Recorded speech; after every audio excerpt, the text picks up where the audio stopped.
Hi hello అందరికీ నమస్కారం అండి. Welcome to my channel. Friends, ఈ వీడియోలో తల్లికి వందనం పథకానికి సంబంధించి రాష్ట్ర ప్రభుత్వం మనకు జూన్ 12వ తారీఖు నుంచి అందరి ఖాతాలలోకి డబ్బులైతే విడుదల చేస్తూ వచ్చిందండి. అయితే ఇప్పటికీ చాలామంది ఖాతాల్లోకి డబ్బులైతే రాలేదు. సో చాలామందికి కుటుంబంలో ముగ్గురు పిల్లలుంటే ఒక్క పిల్లవానికి మాత్రమే డబ్బులు పడి మిగిలినటువంటి ఇద్దరికి డబ్బులు క్రెడిట్ కాలేదు. అలాగే 10th క్లాస్ చదువుతున్నటువంటి విద్యార్థులకు కొంతమందికి డబ్బులు క్రెడిట్ కాలేదు. ఇంటర్మీడియట్ చదివే విద్యార్థులకి కొంతమందికి, ఒకటో తరగతి చదివే విద్యార్థులకు కూడా డబ్బులైతే క్రెడిట్ కాలేదు. చాలామందికి క్రెడిట్ కాలేదు. సో వీళ్ళందరికీ సంబంధించి ఏం చేస్తే మనకు డబ్బులనేది జమ అవుతాయి, సో వీళ్ళు ఎలా డబ్బులనేది పొందుకోవాలి, ఈ విషయాలతో పాటుగా ఆంధ్రప్రదేశ్ రాష్ట్ర వ్యాప్తంగా ఎవరికైతే తల్లికి వందనం పథకానికి సంబంధించిన డబ్బులు ఇప్పటి వరకు పడలేదు, అలాగే అర్హుల లిస్టులో పేరు లేనివారు, అనర్హుల లిస్టులో పేరు లేనివారు ఎవరైతే ఉంటారో వాళ్ళకి సంబంధించి, అలాగే అనర్హుల లిస్టులో పేరు వచ్చినటువంటి వారు అర్హత కలిగి ఉంటే ఏం చేయాలి. సో ఫైనల్గా ఈ ఒక్క వీడియో చూస్తే చాలండి, మీకు సంబంధించి తల్లికి వందనం డబ్బులు ఎట్లా పడాలో మీరు ఈజీగా పడే విధంగా అయితే మీరు ప్లాన్ చేసుకోవచ్చు. సో ఈ వీడియోలో నేను మీకు క్లారిటీ ఇచ్చేస్తానన్నమాట. తల్లికి వందనం పథకానికి సంబంధించి పిన్ టు పిన్ అయితే ఎక్స్ప్లెయిన్ చేస్తాను. వీడియోని మాత్రం మీకు కొంచెం ఓపిక తెచ్చుకునే సరే స్కిప్ చేయకుండా ఎండ్ వరకు అయితే చూడండి. ఈ వీడియోని మీ యొక్క ఫ్రెండ్స్ అండ్ ఫ్యామిలీస్లో ఎవరికైతే తల్లికి వందనం డబ్బులు పడలేదు ఇంకా వారికి కనుక షేర్ చేస్తే వాళ్ళకు కూడా ఉపయోగపడుతుంది. ప్లీజ్ షేర్ చేసి సపోర్ట్ అయితే చేయండి.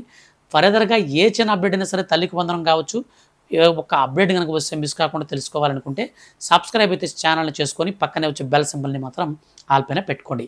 ఇక వీడియోలోకి వెళ్ళి పూర్తి వివరాలు చూసుకుంటే, ఫస్ట్ ఆఫ్ ఆల్ మనం 1వ తరగతి నుంచి 12వ తరగతి వరకు ఉన్నటువంటి విద్యార్థులకు సంబంధించి తల్లికి వందనం పథకం కింద 15,000 రూపాయలైతే రాష్ట్ర ప్రభుత్వం ఇస్తామని ఎన్నికల మేనిఫెస్టోలో భాగంగా హామీ ఇచ్చారు.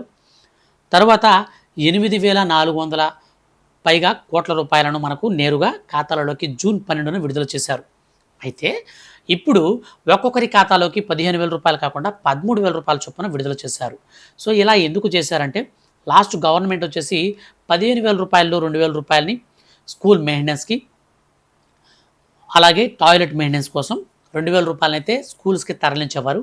ఇప్పుడు ఇదే తరహాలో మేము కూడా వేస్తున్నామని చెప్పేసి రాష్ట్ర ప్రభుత్వం 13,000 రూపాయల చొప్పున అయితే వేశారు.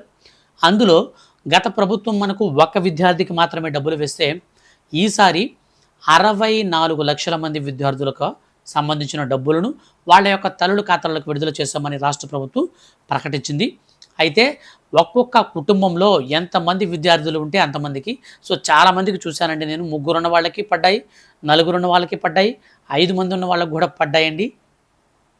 సో ఈ విధంగా రాష్ట్ర ప్రభుత్వం వేస్తుంది.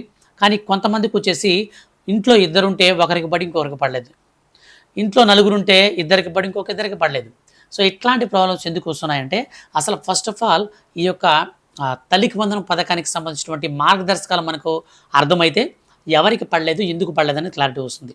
ఫస్ట్ ఆఫ్ ఆల్ మనకు తల్లికి వందనం పథకానికి సంబంధించి మార్గదర్శకాలు విడుదల చేసినప్పుడు, సో చాలామంది మీరు తెలుసుకో ఉంటారు, కానీ నేను మళ్ళీ ఒకసారి తెలియని వాళ్ళ కోసం అయితే ఎక్స్ప్లెయిన్ చేస్తున్నాను చూడండి. 75% అటెండెన్స్ అనేది ఖచ్చితంగా కలిగి ఉండాలి విద్యార్థులకు. అలాగే రేషన్ కార్డుతో ఈకేవైసీ అయి ఉండాలి. అలాగే ప్రభుత్వ ఉద్యోగులు కానీ, ఇన్కమ్ ట్యాక్స్ కట్టేవారు కానీ కరెంటు బిల్లు 300 యూనిట్ల కంటే మించకుండా ఉండాలి. అలాగే వీటితో పాటు ప్రభుత్వ ఉద్యోగులు కారు విషయంలో కూడా మనం జాగ్రత్తగా ఉండాలి. కారు ఉన్నా సరే మీకు డబ్బులు అయితే రావన్నమాట, 4 చక్రాల వాహనాలు. ట్యాక్సీ ఉంటే ప్రాబ్లం లేదు. ప్రభుత్వ ఉద్యోగం చేసే వాళ్ళలో ఎవరైతే మున్సిపాలిటీల్లో పనిచేస్తారో వాళ్ళకి ఎటువంటి అబ్జెక్షన్ లేదు, వాళ్ళకి డబ్బులు వస్తాయి. ఇక మన యొక్క రాష్ట్ర వ్యాప్తంగా ఖచ్చితంగా మన రాష్ట్రానికి సంబంధించినటువంటి నివాసి ఉండాలి. ఆంధ్రప్రదేశ్ రాష్ట్ర ప్రభుత్వం చేత గుర్తింపు పొందినటువంటి పాఠశాలలు లేదా కళాశాలల్లో మాత్రమే చదువుతున్న విద్యార్థులు ఉండాలి. సో ఇక్కడికి మార్గదర్శకాలు క్లియర్ అయిపోయాయి. ఇప్పుడు గుర్తుపెట్టుకోండి, 1 by 1 చెప్పుకుంటూ వస్తాను క్లారిటీగా. ఫస్ట్ ఆఫ్ ఆల్ చాలామంది 1వ తరగతి విద్యార్థులకు డబ్బులు క్రెడిట్ కాలేదు. అదేంటి సార్, మాకు 1 నుంచి ఇంటర్మీడియట్ వరకు డబ్బులు చెప్పారండి, మాకు 1వ తరగతి పిల్లలకు కాలేదని పర్సనల్గా కాల్స్ చేశారు, ఫోన్లు చేశారు, తర్వాత మనకు కామెంట్స్ చేశారు. ఇట్లాగే చాలామంది అడుగుతున్నారండి. సో ఎందుకు పడలేదంటే, ఆంధ్రప్రదేశ్ రాష్ట్ర ప్రభుత్వం చేత గుర్తింపు పొందినటువంటి మీరు స్కూల్స్లో చదువుతున్నా సరే, పిల్లవాడికి 6 సంవత్సరాలు అనేది 1వ తరగతిలో కంప్లీట్ అయిపోయి 7వ సంవత్సరం రన్నింగ్లో ఉండాలి. సో చాలామందికి 6వ సంవత్సరం రన్నింగ్లో ఉంటుంది, వాళ్ళు 1వ తరగతిలో ఉంటారు. సో మా బాబుకి 6 సంవత్సరాలు కదా అనుకుంటారు, కంప్లీట్ అవ్వాలి. సో 6 ఏళ్ళు నిండి ఉండాలి, వాళ్ళు 7వ సంవత్సరంలో ఉండాలి. అప్పుడు మాత్రమే 1వ తరగతి పిల్లలకి పడుతుంది. మీకు మే 30వ తారీఖు అంతా కూడా ఖచ్చితంగా పిల్లలకి 6 సంవత్సరాలు పూర్తయిపోయి ఉండాలన్నమాట 1వ తరగతి చదివే పిల్లలకి. లేకపోతే అట్లాంటి వాళ్ళందరికీ డబ్బులైతే పడలేదు.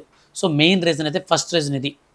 ఇక రెండో రీజన్ చూసుకున్నట్లయితే 10th క్లాస్ విద్యార్థులకు సంబంధించి 10th క్లాస్ ఎవరైతే పాస్ అయిపోయారో సో వాళ్ళు స్కూల్స్లో లేరిక. గుర్తుపెట్టుకోవాలి ఈ విషయాన్ని. ఫెయిల్ అయినా పాస్ అయినా 10th క్లాస్ అనేది హై స్కూల్ రేంజ్లో కంప్లీట్ అయిపోయినట్లు లెక్క. 10th అయిపోయింది అంటే వాళ్ళు పాస్ అయినా ఫెయిల్ అయినా ఇంకా స్కూల్కి వెళ్ళరు, వాళ్ళు బయట వెళ్ళిపోయినట్లు లెక్క అనమాట.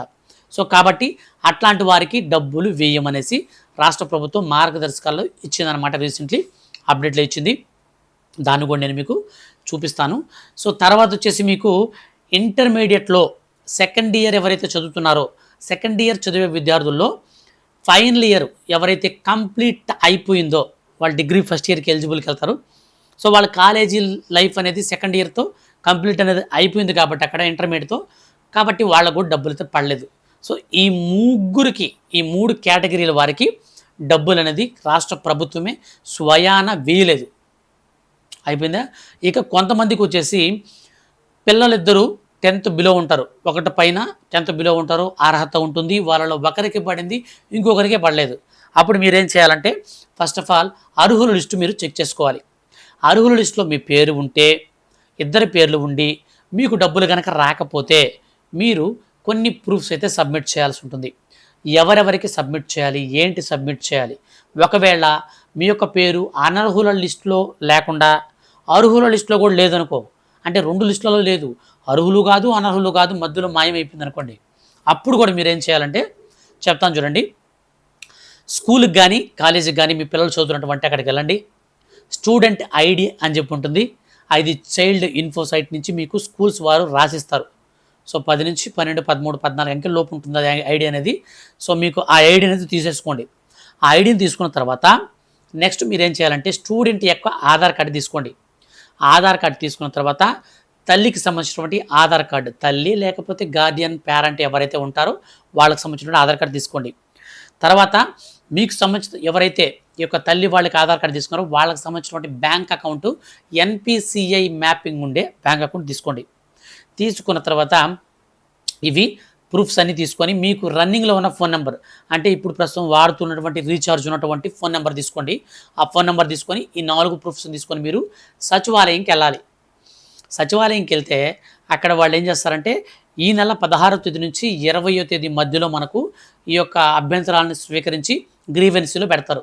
ఈ గ్రీవెన్సీలో పెట్టిన తర్వాత ఈ గ్రీవెన్స్ అంతా కంప్లీట్ అవ్వడానికి మనకు ఈ నెల 24, 25, 30వ తారీఖు లోపల గ్రీవెన్సీ కంప్లీట్ అవుతుంది. తర్వాత మనకు కొత్త ఎలిజిబుల్ లిస్ట్ అయితే వస్తుంది. ఎవరికైతే ఇప్పుడు అర్హత ఉండి కూడా డబ్బులు పడకుండా ఉన్నాయో వాళ్ళందరూ కూడా ఈ పని చేసుకోండి. చేసుకున్న తర్వాత మనకు జూలై 5వ తారీఖున డబ్బులు అయితే అందరి ఖాతాలోకి మరోసారి క్రెడిట్ అయితే అవుతాయి. గుర్తుపెట్టుకోండి, ఒకవేళ మీ పేరు అనర్హుల లిస్టులో ఉంటే మేమేం చేయాలి బ్రదర్ అని చెప్పేసి మీరు అడగచ్చు. సో వాళ్ళ కోసం చెప్తాను చూడండి. మీకు ఎందుకు అనర్హత వచ్చిందో సచివాలయంలోకి వెళ్ళి ఎలిజిబుల్ లిస్ట్ చూసినా మీకు అర్థమైపోతుంది. లేకపోతే వీడియో కింద డిస్క్రిప్షన్లో నేను ఇచ్చినటువంటి లింక్ ద్వారా మీరు సెకండ్గా చెక్ చేసుకున్నట్లయితే మీకు అర్థమైపోతుంది. రిమార్క్స్ దగ్గర మీకు మెన్షన్ చేస్తారు. ఎగ్జాంపుల్గా కొంతమందికి కరెంటు బిల్లు 300 యూనిట్లు దాటిందని చెప్పి వస్తుంది. వాస్తవానికి చూస్తే కరెంటు బిల్లు నిజంగా 300 యూనిట్ల కంటే తక్కువే వాళ్ళు కన్జ్యూమ్ చేస్తుంటారు. అటువంటిప్పుడు ఏం చేయాలంటే కరెంటు బిల్లు ఎక్కువ వచ్చిందంటున్నారు కాబట్టి కరెంటు బిల్లుకి సంబంధించినటువంటి మీరు సబ్స్టేషన్స్ దగ్గర మీ ఏరియాకి సంబంధించిన సబ్స్టేషన్స్ ఉంటాయి కదా, వాళ్ళ దగ్గరికి వెళ్ళి మీరు కన్సల్ట్ అయితే వాళ్ళు మీకేం చేస్తారంటే అక్కడ ఏఈ అని ఉంటాడు, ఆయన వచ్చేసి మీకు మీ కరెంట్ మీటర్ని ఆ బిల్లులన్నీ చెక్ చేసి లేదు వీళ్ళకి ఎక్కువేం లేదు బై మిస్టేక్లో మీరు అట్లా ఇచ్చారని చెప్పి ఒక సర్టిఫికేట్ ఒకటి ఇస్తారు, ప్రూఫ్. దాన్ని తీసుకొని సచివాలయంలో మీరు ఇస్తే వాళ్ళ మీ పేరు మీద దాన్ని అప్లోడ్ చేసి చెక్ చేసి దాన్ని ఇస్తారనమాట. సో మీకు అక్కడ ఎలిజిబిలిటీ వచ్చిందనుకోండి, ఎటువంటి ప్రాబ్లం లేదు. జూలై 5వ తారీఖున మీకు తిరిగి మీ ఖాతాలకు డబ్బులు అయితే వచ్చేస్తాయి. సో ఇదండి. ఇవి కాకుండా మీకు ఏమైనా డౌట్స్ ఉంటాయంటే చెప్పాను కదా, కొంతమంది పిల్లలకి కుటుంబంలో నలుగురుండి ఇద్దరికి బడి లేదా ఒకరికి బడి ముగ్గురికి పడకుండా ఉంటే సో రీజన్ అయితే ఇదే. ఇట్లా ఉంటాయన్నమాట. మీరు ఇవన్నీ మీ యొక్క డాక్యుమెంట్స్ అన్నీ కూడా నేను చెప్పినటువన్నీ మీరు ఎత్తుకొని సచివాలయంకి వెళ్ళి అప్లై చేసుకోండి. ఫర్దర్గా మీకు ఏదైనా డౌట్స్ ఉంటే కామెంట్ సెక్షన్లో నోట్ చేయండి, నేనైతే మీకు రిప్లై ఇస్తాను. ఏ చిన్న అప్డేట్ అయినా సరే వచ్చిన వెంటనే ఎప్పటికప్పుడు మిస్ కాకుండా తెలుసుకోవాలనుకుంటే ఛానల్ అయితే సబ్స్క్రైబ్ చేసుకోండి. వీడియోని ఫ్రెండ్స్ అండ్ ఫ్యామిలీస్ అందరికీ షేర్ చేసి సపోర్ట్ అయితే చేయండి. Thank you for watching.